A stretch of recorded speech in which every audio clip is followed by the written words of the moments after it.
Diário de terapia. Já perdi as contas, não sei mais qual é o episódio, mas eu senti vontade de falar sobre duas coisas nessa sessão aqui com vocês. A primeira coisa é sobre uma sensação de apego, de insegurança, de desconforto em relação a não ter as pessoas e circunstâncias que eu gostaria perto de mim.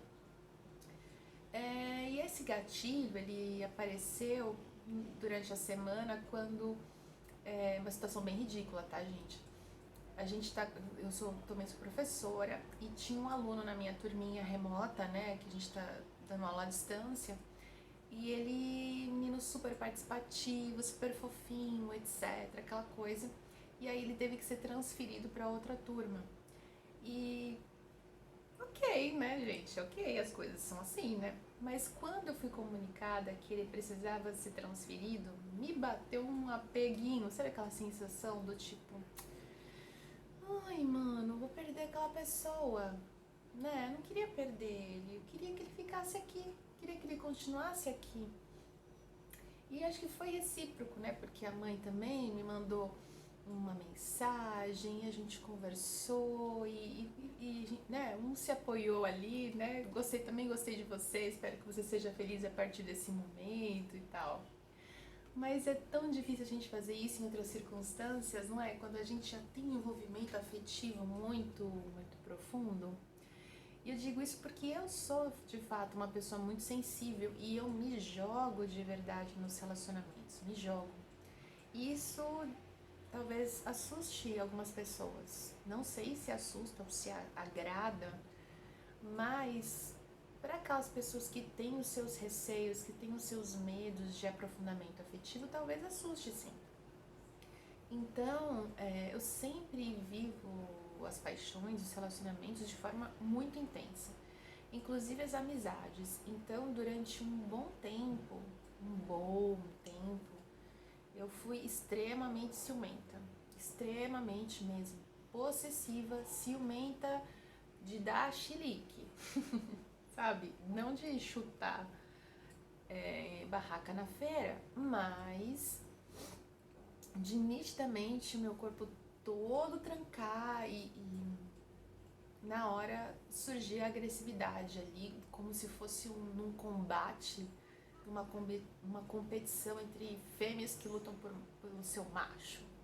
Eu já fui assim, muito mesmo. E eu acho que simplesmente por essa questão do apego, né, de não querer perder, mas não querer perder o que né, na razão, na nossa lógica, ninguém pertence a ninguém, né? Se você talvez eu for pensar na minha história, assim, de onde começou isso, de onde esse sentimento surgiu, talvez eu possa querer justificar algum medo de perda quando meu irmão nasceu, talvez porque as crianças sempre temem perder a sua atenção, né? Quando os primos aumentaram, porque também a gente fica com menos atenção do que a gente gostaria. Talvez na sala de aula, ter tido menos atenção do professor, perder uma amizade ali. Eu não me recordo de fato o que explicitamente tenha gerado esse estímulo em mim, né? Esse gatilho em mim. De toda vez que eu gosto muito de alguém, eu tenho muito medo de perder. E quando eu me sinto ameaçada em ter que compartilhar a atenção, a mesma atenção que o outro me dá, eu, né, fico insegura, ou avançava no outro, né? Isso me provocava, né? Eu me sentia provocada com isso.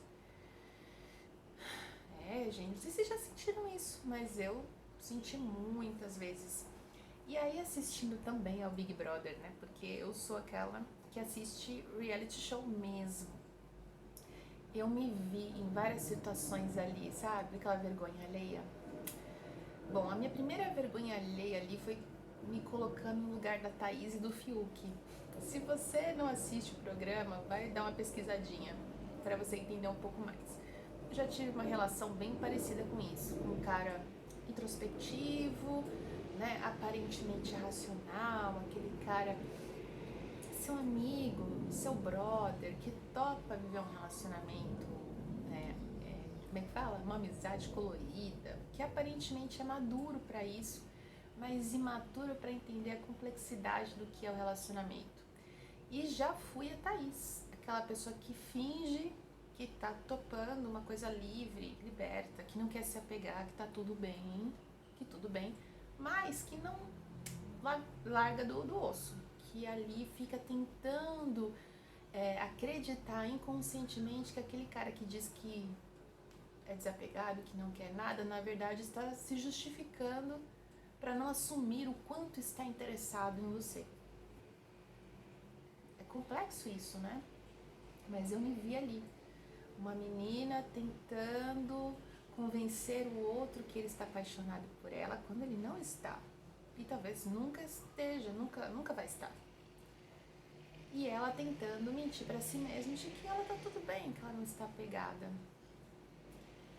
E muitas vezes durante essas cenas, né, que eu assisto, me dá vontade de falar: Thaís, cai fora, Thaís, né, de contar para ela: olha, eu já vivi essa situação. E dessa pessoa que se diz tão desapegada, de repente mostrar o quanto ele desejava ter um relacionamento aprofundado, mas não comigo, com outra pessoa. E isso doeu, né? Essas perdas doem, né?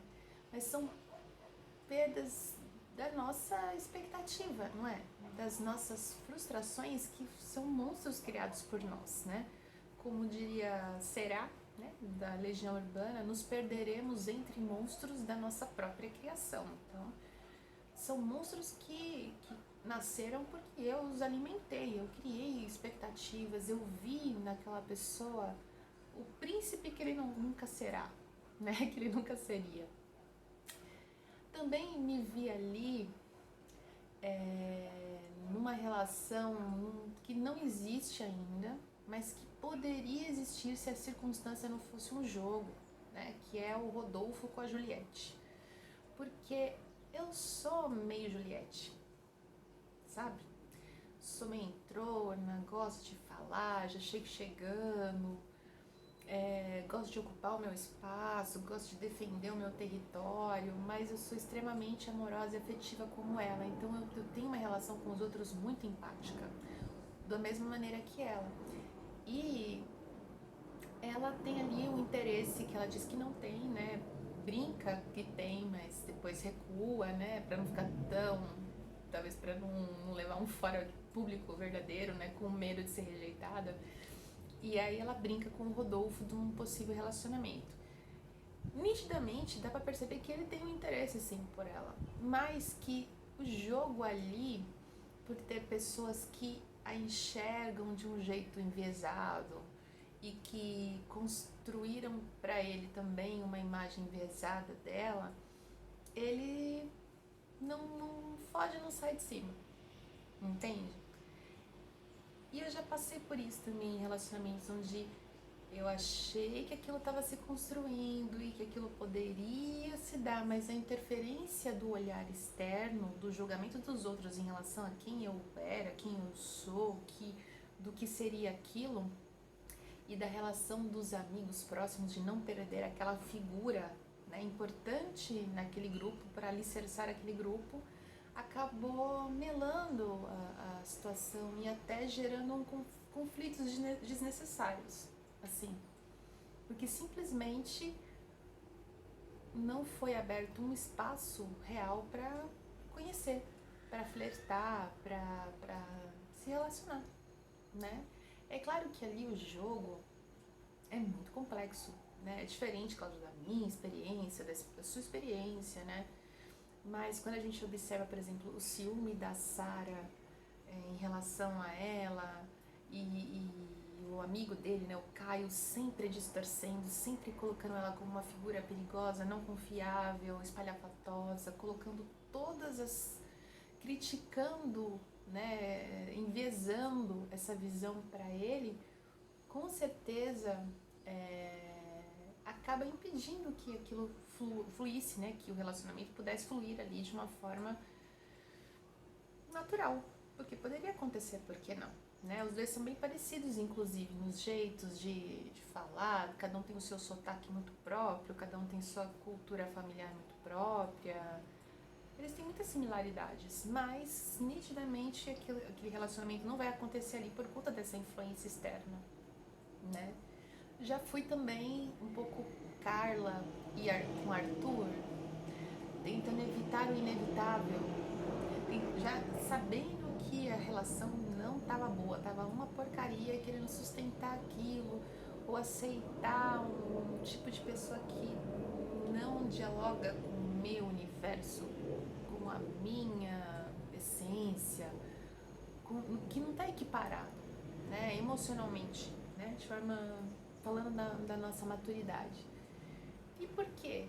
Por que a gente cria esses apegos? Por que eu criei esses apegos, essas imagens de relacionamento? Né? Porque de fato, talvez durante a minha história eu tenha criado apegos a imagens de relacionamentos. E quando esses relacionamentos, né, essas imagens, elas aparecem na hora, como gatilho, eu vou lá e grudo, né? Como um cachorro no poste ali. É meu, só pode ser meu. Essa é a minha história, esse é o destino. É isso que tinha que acontecer, agora eu não vou sair daqui porque isso é meu. Gente, nós somos muito loucos mesmo, né? Mas claro, né, já fiz terapia sobre esses assuntos, já superei muita coisa, mas com essa coisa da pandemia eu não voltei a me relacionar, então eu não sei se totalmente, como eu agiria agora na vida real, né? Pós-lockdown, não sei ainda. Mas é tão interessante a gente se ver nessas fases, dessas fases, né, e assumir essas coisas. Acolher isso, né? Olha, eu tô não me julgando, me acolhendo, cara, é normal.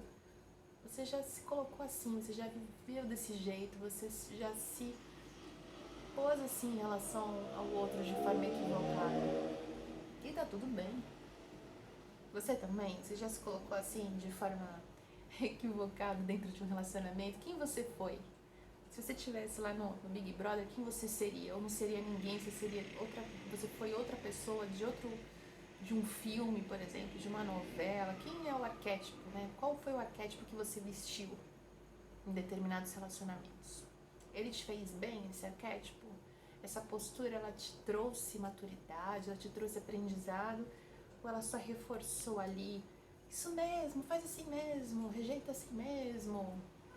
Ou te fez ampliar teu repertório para fazer novas e boas escolhas, de acordo com a sua verdade, a sua essência e a sua realidade, né? Pensem nisso, que eu vou continuar também aqui refletindo comigo.